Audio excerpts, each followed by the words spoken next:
Gynaecologist వద్ద ఆ విషయాలు దాస్తున్నరా? అయితే ఈ సమస్యలు తప్పవు. ప్రతి మహిళ తరచూ గైనకాలజిస్ట్ను సంప్రదించాలి. ఆ సమయంలో కొన్ని విషయాల గురించి వారితో తప్పకుండా మాట్లాడాలి. మరికొన్ని పరీక్షలు చేయించుకోవాలి. ఇంతకీ అవేంటి?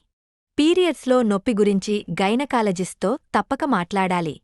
ఛాతీలో అసౌకర్యం, తిమ్మిర్లు, వికారం, ఇలా రకరకాల ఇబ్బందుల్లో దేన్నో ఒకదాన్ని ఆ సమయంలో ప్రతి మహిళ అనుభవిస్తూనే ఉంటుంది. కళ్ళు తిరగడం, స్పృహ కోల్పోవడం జరిగితే వెంటనే అప్రమత్తం కావాలి. కడుపులో కణతులు, ఎండోమెట్రియాసిస్ లాంటి అనారోగ్యాలకు ఇవి సంకేతం కావొచ్చు. అందుకే తక్షణమే వైద్యులను సంప్రదిస్తే పరీక్షలు చేసి కారణాల్ని కనుక్కుంటారు. నెలసరి నొప్పి ఎంత పెద్ద సమస్యో, క్రమరహితంగా రావడం కూడా అలాంటిదే.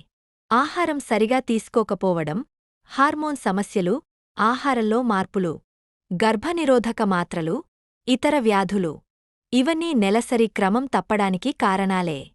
ఒక్కోసారి ఎలాంటి కారణమూ ఉండకపోవచ్చు. అయితే తరచూ ఇలా జరుగుతుంటే మాత్రం తప్పక స్త్రీవ్యాధి నిపుణులను కలవాల్సిందే. కొందరిలో వెజైనా నుంచి దుర్వాసన వస్తుంది. కాని డాక్టర్ దగ్గరకు వెళ్లరు. కొన్ని రకాల బ్యాక్టీరియల్ ఇన్ఫెక్షన్స్ వల్ల ఇలా జరుగుతుంది. అలాగే ఆ ప్రాంతంలో దురద, మంట, నొప్పిగా ఉన్నా నిర్లక్ష్యం చేయొద్దు. ఎందుకంటే కొన్ని ప్రమాదకర జబ్బులకు ఇది సంకేతం. కాబట్టి తప్పక వైద్యులను కలసి సమస్య చెప్పాలి. యోని నుంచి తెలుపు, స్రావం కావడం సహజం. ఇది మోతాదుకు మించి వస్తున్నా, రంగు, స్థితి మారినా వెంటనే వైద్యులను కలవాలి.